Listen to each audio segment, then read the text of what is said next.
I am my mother's child. I love you till my breathing stops. Hey everyone, welcome back to my channel. And with that gorgeous intro, I feel like you guys kind of get an idea of what we're going to be talking about. It is Virgin release week. Lorde's fourth studio album will be coming out on Friday. And so I wanted to do a full deep dive on her career, and how we got here, because it has been a long road, but Lorde has put out some of my favorite music ever, and a deep dive just honestly felt right. So let's just go all the way back to the beginning. In 2009, a 12-year-old Ella Maria Lani Yellick O'Connor, yes, that is Lorde's full name, was signed to a record deal with Universal Music Group. After a label agent named Scott McLaughlin watched a video of her performing at a talent show and saw so much promise in her.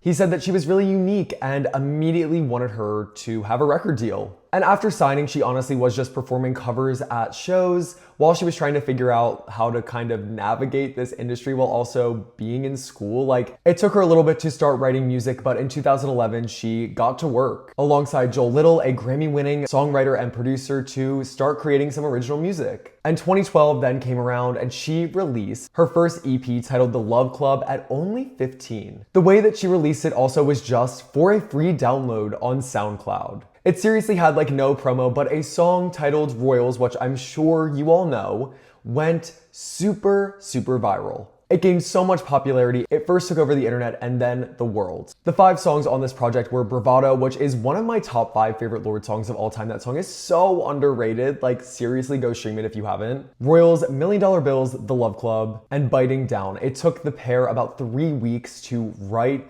produce, and record this entire thing, which is a pretty quick timeline, especially considering Lorde was still, again, in school at the time. Royals, of course, started to get distributed in March of 2013 after UMG decided to release the Love Club EP commercially. As Royals started to crack into the mainstream, get radio play, and a lot of recognition around the world, that is when her label decided, okay, this needs to be an album, we need to put out a full-length project centered around Royals. And it was released as the first single to Pure Heroine. At this point, it sold over 14 million copies. It hit #1 on the Billboard Hot 100, which actually made Lorde the youngest artist to do this since 1982. She was so young, and I think like a big point that I want to make is how impressive it is that she was able to do all of this at such a young age. But when we look back on Royals, it literally was one of the most popular songs of that decade. So heading into this first album cycle, it was already being touted by critics as one of the best albums of the year. It was off to a super strong start, and people were really anticipating what this teenager was going to come up with. And at only 16 years of age, Pure Heroine, Lorde's debut album, was released. To me, it is one of the best albums I've ever heard in my life. It is S tier. Like, the way that she is able to encapsulate feelings that I feel now as a 25-year-old, when she was writing this at 15, is crazy. Her songwriting is well beyond her years, and it really nails this idea of what it is like to be a kid and also feel the nostalgia of growing up, even when you're not that old. It harnessed these ideas of love, loss, nostalgia, fake friends, navigating relationships, and it kind of had it all. Sonically, the project is great. It has a lot of really interesting melodies. The production aspects are really interesting, especially on a song like A White Teeth Teens. And at the end of the day, it captured the hearts of our generation. Royals ended up spending 9 weeks atop the Billboard Hot 100. The album debuted at #3 on the Billboard Top 200 and remained on the chart for 107 weeks. The fact that this did not go #1 right off the bat is crazy to me. It is such a good album. But again, it was her first, she was still young, and there was stiff competition. But it ended up selling 5 million copies in about 5 months, which is great sales. Like, those are numbers we don't see that frequently nowadays. And it scored her 3 Grammy nominations for Best Pop Vocal Album, Song of the Year, and Best Pop Solo Performance. She ended up winning Song of the Year and Best Pop Vocal Performance for Royals, so this was a very successful era. As I said, this entire album is insane. 10 tracks, no skips, it has it all. And most importantly, in my opinion, it does stand the test of time, which is really important when I look at albums that I love. Like, do they still hold up today? And this album holds up so well. There's still songs that I'll go back and listen to and start to like more as I get older, but a single that ended up becoming a standout track is Ribs. And that song really has the feeling I was talking about of growing up, feeling this nostalgia, and fearing the idea of getting old when you're still young, but it's still gonna be in the back of your head. Seriously, there's no way to even like describe the way that this song makes me feel. I literally tried to ask my friends before filming this video to give me some descriptors because it's so unique. It's kind of euphoric in a way, and I think if you've listened to it, you kind of know what I'm talking about. But again, the fact that a 15-year-old created this song is insane. It is well beyond her years. And Lorde herself said, even though she'd been signed to a label for years at this point and had been making and putting out music, it didn't feel real until she started to tour this album. Once she got on the road and started doing her first Pure Heroine shows, she realized when she was meeting fans at the meet and greets and going on radio shows and doing this entire thing, that's when she realized how much impact she had as an artist and where it really started to feel like she was famous and this was bigger than just her. And it essentially shot her into pop stardom very quickly, I would say. Because she's a creative, I feel like it's not a shock to anyone that honestly right after the release of Pure Heroine, she already said that she started working on her sophomore album. And some people thought this was quick, but Lorde basically said, listen, my life has changed so much and I've been having so many new experiences that I've had to write about it to kind of cope. Her life was a whirlwind, so I totally understand her using that as an outlet. In 2014, Lionsgate also announced that she would be curating the soundtrack for Mockingjay Part 1, the Hunger Games movie. She ended up writing Yellow Flicker Beat. Super underrated song. Again, if you have not streamed it, go check it out because I love that song so much. To me, it fits perfectly with the movie. Also, this is when Charli XCX did that song for the movie and she had never seen a single frame. She talked about it on Twitter when she said she had never seen Hunger Games and someone said, didn't you literally write a song for it? And she said, Lorde just gave me a description and I wrote based on that, which is so funny to me. But fast forward to January of 2016, it was announced via the New Zealand Herald that Lorde had split with her long-term boyfriend, James Lowe. They were together for about 3 years and Lorde opened up and said that this led to a period of kind of escapism for her where she was drinking a lot, going to parties, getting lost in the scene, and that is what inspired her second studio album, Melodrama. As we know, she had been writing for years up until this point, but because of the changes in her personal life, she decided to kind of rework or scrap a lot of the stuff that she had originally worked on for this album because of the current circumstances in her life. A breakup is extremely hard and she was feeling it a lot. She was honestly overindulging, so she found a way to cope in writing as well with this. For this record, Lorde also brought on Jack Antonoff. I'm sure we are all familiar with him. He is a world famous producer, worked with Sabrina Carpenter, Taylor Swift, Lana Del Rey, and they started to work on Melodrama. At this point, it's about late 2015. I believe Lorde and her boyfriend broke up earlier in the summer, and right after that, Lorde started to write, and she brought on Jack either in the fall or winter when they started to actually get into sessions and curate this album, which Lorde describes as a concept record. It takes place over a singular night at a house party and you kind of go through all of the experiences and emotions that come with that. It's an attempt at escapism, euphoria, a love formed then lost, and then ending with a new day and a realization that life has to go on. The collaboration with Jack was also a little bit different for Lorde because they took a classical approach, writing to piano rather than writing to melodies, like synth pop melodies that were given to her for Pure Heroine. She was writing to the actual beats rather than writing to a song being played on a piano, and I think that's where we really get a lot of the classical elements of Melodrama. It was recorded mostly in New York at Electric Lady, Jungle City, and also in Jack Antonoff's home studio. I need to stop here to talk about something that I deem as one of my Roman empires, which is the Lorde, Lena Dunham, and Jack Antonoff love triangle. I'm really sorry to do this intermission, but I would be remiss if I didn't talk about this. So in 2016, while Lena Dunham was campaigning with Hillary Clinton across the country, Lorde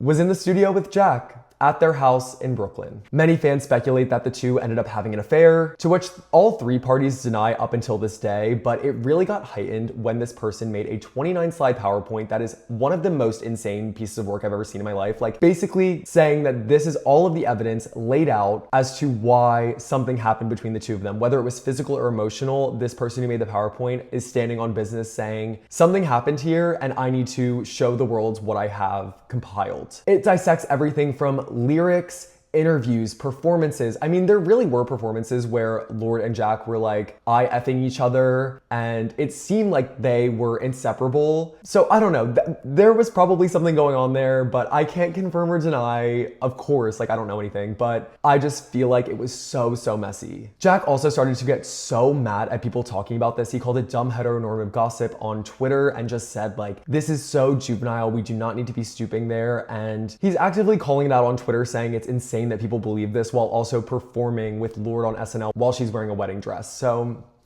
I don't know, like the optics were crazy during this era, especially if you were a Lorde stan, girl, you were in the trenches. Anyway, on March 2nd, 2017, Lorde began this era by releasing Greenlight, the lead single. It received rave reviews, being named one of the best songs of the year by many publications. That was followed up by Liability, which is a promotional single. Liability, honestly, is like such a stunning song. Seriously, I'm gonna talk about this album as a whole.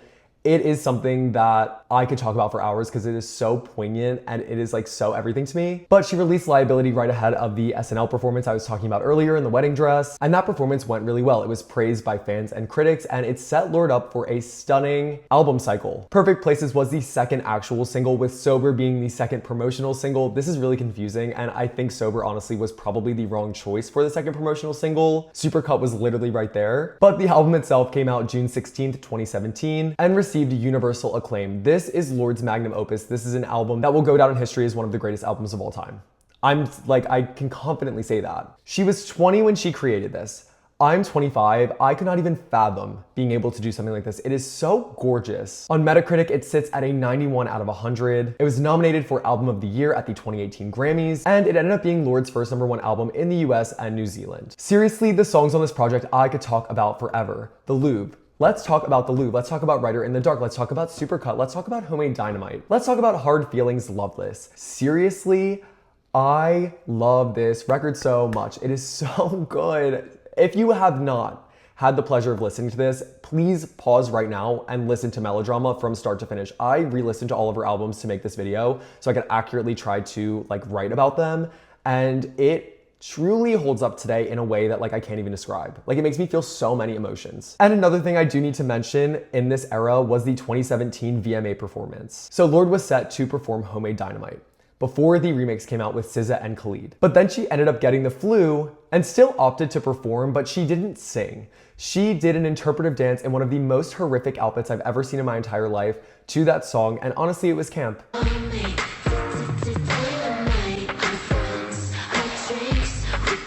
She didn't tell anyone that she wasn't gonna sing besides the producers of the show, so the audience still thought that she was going to sing until she got out there, did not open her mouth once, and tried to break dance to this song. None of your faves would ever do that. Looking back, it was camp. Lorde then embarked on the Melodrama tour in October of 2017, and this was a fiasco because of insanely poor ticket sales. Despite this album being a commercial success and also being extremely critically acclaimed, for some reason, it did not translate in ticket sales, especially in the United States. For some of the shows, she was only selling a third of the tickets. One specific example of this is when she was in Milwaukee and sold 6,000 tickets for an 18,000 seat venue. It got so bad that her touring company started to block off the upper bowls of these arenas so it looked more full. This was really confusing to me looking back on it because I don't know why it didn't sell. I don't know why these tickets didn't sell. However, Lorde did open up about this a lot, especially during this Virgin press run where she is doing a tour for this album. She's going back to doing arenas and she's really, really nervous. She said, I grappled with this decision and really sat with it for a while because it was so embarrassing doing Melodrama and performing to half-empty places. And after weeks of agonizing over it, her and her team did decide to go back, and honestly it paid off because this tour is pretty much sold out. But going back to the Melodrama tour, this is also when we get the video of her shushing people while she's singing Writer in the Dark. That is how I opened this video, and it lives rent-free in my head. It is something that I think about very frequently because it is so funny. I am my mother's child, I love you till my breathing stops, I love you.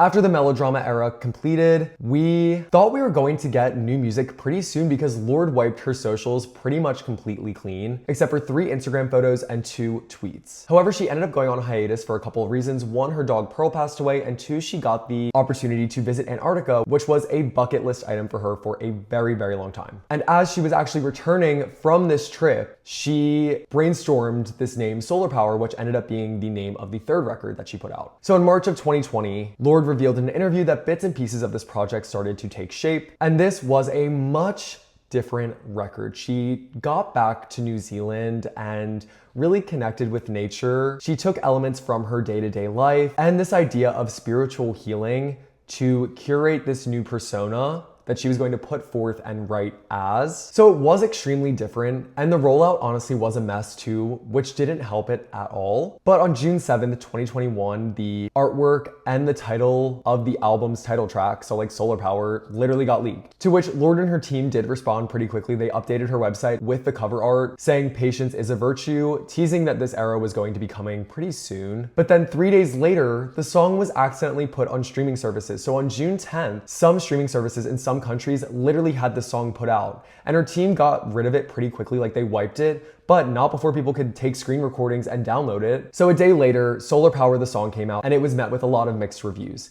People were pissed about this song. They did not understand the direction Lorde was going in, and for lack of a better word, they were like, this sucks. 2 additional songs, Stoned at the Nail Salon and Mood Ring, were released ahead of the album, which came out August 10th, 2021. Jack Antonoff and Melee also produced this album, and it ended up getting met with a lot of confusion from fans and critics. Much like the lead single, people were so confused. I do want to say, I truly believe Lorde was going to be fighting an uphill battle with this third era anyway. She wanted to deviate from her past 2 albums, which were kind of moody, dark pop, and really come into this new light persona. Sun is the god that I am following. It was very stripped back production-wise, which was different for her. Her vocals really took center stage in this project, and it really didn't land. But again, it's because it was so different. People just were not ready for this change, because now a lot of her fans look back on this album and they're like, we were way too hard on it. It's actually really good, and it's more of a grower. The lyrical content felt more reflective and introspective, really focusing on the nature part of it and how she was able to do this kind of self-healing journey. I do find it interesting. As I said, I listened back to all of her albums ahead of filming this video, and it seems like she's really trying to convince herself that she's okay.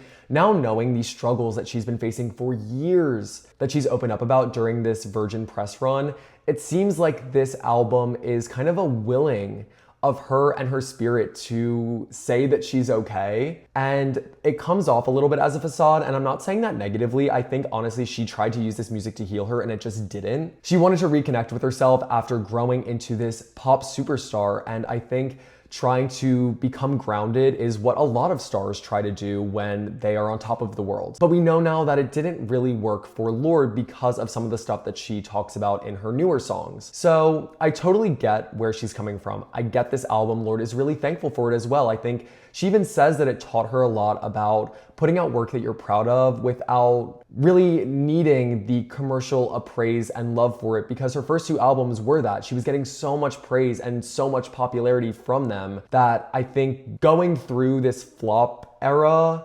actually helped her in realizing that her art is her art, and if she's proud of it, she can put it out and not feel bad. It debuted at number 5 on the Billboard Hot 100, and she did tour this album from April of 2022 to April of 2023. However, it is deemed her least commercially successful era.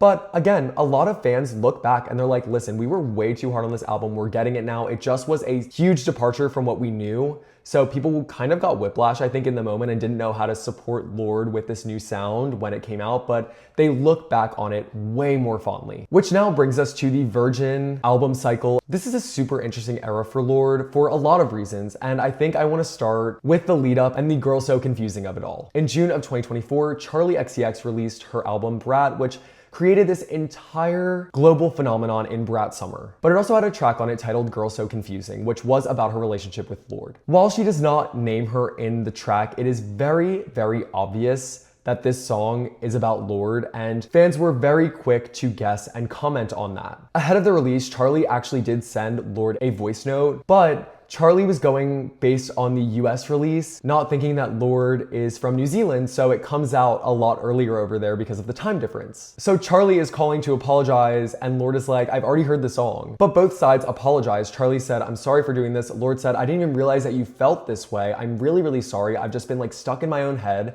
And it was actually Lorde's idea to write this verse for the remix. So the following Monday after Brat was released, Lorde had sent her verse over to Charli and her team. It was already recorded, and they did work it out on the remix through the song, which became, again, a huge phenomenon. This song was everywhere, and I think it was really, really vulnerable for Lorde and Charli to do this publicly, but also in a very amicable way, if that makes sense. But I really want to touch on this because the lyrics of Lorde's verse really lead us into some of the struggles that we know she's facing and talking about during Virgin. Specifically, she says, "Because the last couple of years I've been at war in my body. I've tried to starve myself thinner and then I gained all the weight back. I was trapped in the hatred," which is a big theme of this new album. Lorde and Charli performed this song multiple times together, and it was very clear that they repaired their friendship through this, which I think is amazing. Music is a healer, and they came together and were really mature about it and created a smash hit.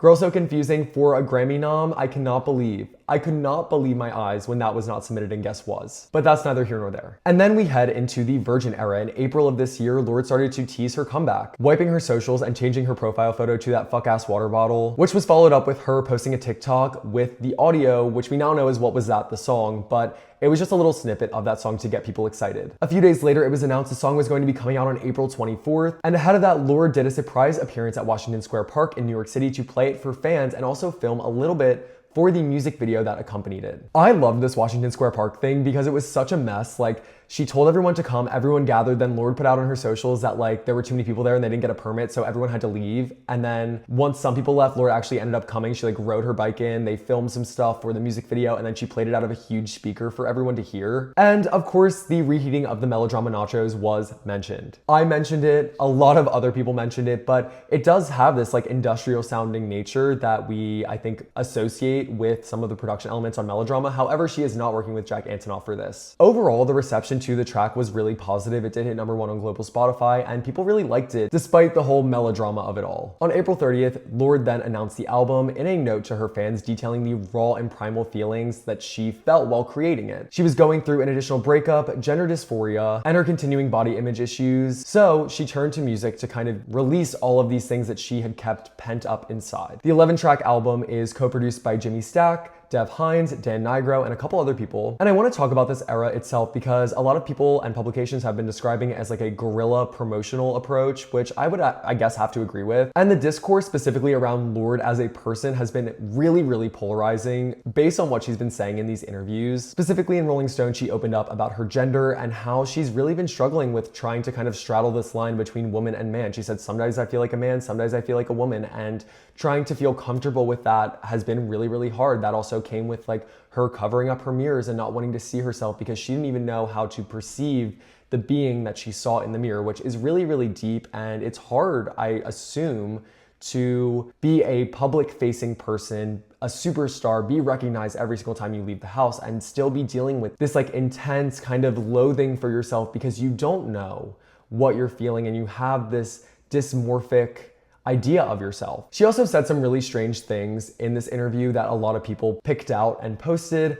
like the whole Pam and Tommy thing. She talked about viewing their tape and her reaction to it was like weirdly positive when Pam Anderson has always said like, that is like the biggest mistake of my life. I cannot believe that that was posted against my consent. And she also talked about getting off birth control and ovulating for the first time and said that it made her feel alive. And again, like, I think we really need to give some grace for Miss Lorde here because of course she has been in this industry for a very long time. She was very young when she started, and coupled with the things that she's going on in her personal life, she just has like word vomit and she just says everything that's on her mind. I think sometimes like less is more and we can keep secrets, but for this, because of the way that she was feeling when she was making the album, I think she's saying, I'm gonna give it to you all in these interviews too and just kind of speak everything that I'm thinking because that is how the album is. It's very straight and to the point. The lyrics are very straight and in your face instead of poetic, which is something that Lorde is very good at. So it's very different, I think, stylistically, and she's giving us that in the interviews as well. The events used to promote it have also been like super random. Besides the Washington Square Park one, she had fans meet her in a parking garage in London where she played them a few songs and then also danced with them to Ribs. And then she did a pop-up in a bathroom in a YMCA in New Zealand where she printed the track list on paper towels and told fans to take one on the way out. And that was how the track list was like leaked. It was like leaked on purpose. That was really interesting. And the YMCA bathroom is like so funny and random,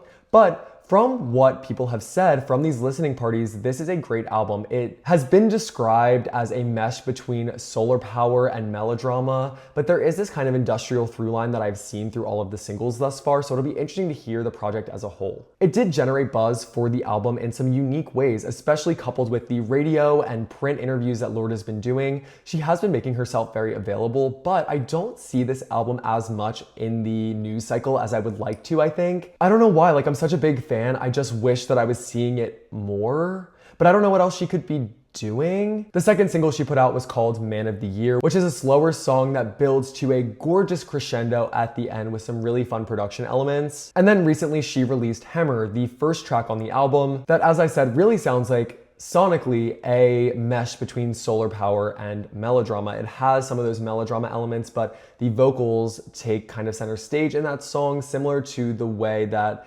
they are in Solar Power, but there's kind of a dance break-esque part that I would kind of relate to a green light dance break, if that makes sense. So I don't know, I think this combination of singles was a good choice. Granted, I haven't heard the album, so I don't know, but I've personally enjoyed all three and they've given me something different. Commercially, it has been a success thus far. I mean, What Was That did jump immediately to #1 on global Spotify. It's been doing really well. Her tour has sold out as of this point, I believe, or at least it's almost sold out. While Hammer and Man of the Year haven't been as commercially successful on the charts, I do think that this album is going to go #1. Right now, it is the most pre-saved album on Spotify, and a lot of copies have been bought, like physical copies. So I think that she's going to score her second #1 here. Overall, I'm excited to see where this project takes us. I'm really interested to see the performances that come with it. The artistic direction is really strange. I think it's like kooky and weird, which is like what Lorde is. I do want to mention she had to go to a random country that she cannot name to get x-rays for the album covers. The album cover itself is an x-ray of her pelvis while she's wearing jeans, and you can see her IUD and like the jean belt buckle and stuff like that. But you can't just get x-rays. Like, radiation is so bad, you can't just walk into a doctor's office and demand x-rays unless they like absolutely have to take them. However, you can go to some countries and kind of do it under the table. So she said on the radio that she couldn't name the country itself, but her and her team had to go and do this a little bit underground. So I don't know, I think the artistic direction of the performances and some of the other stuff we're gonna see, like the outfits, are going to be super interesting, and I'm excited to see that. I also cannot wait for these tracks. I have liked what she's released so far, and I think it's going to be a super cohesive project, but what are your thoughts? And also, what is your favorite Lorde era? I really implore you to go back and listen to all of these albums because they're all so different, and especially Pure Heroine and Melodrama, like, stand the test of time for me in a way that like I can't say a lot of other albums have. But I'm super excited. I hope you guys enjoyed this deep dive. Have the best week, and please, please, please let me know your thoughts on Version when it comes out. Also, I'm gonna say it now, Scream Queens video next week. Get ready. This is going to be everything to me. It's like such a great show, and I've been wanting to do a deep dive on it for forever, so it's finally coming. Please like, share, subscribe, all of the things, and I will talk to you guys later.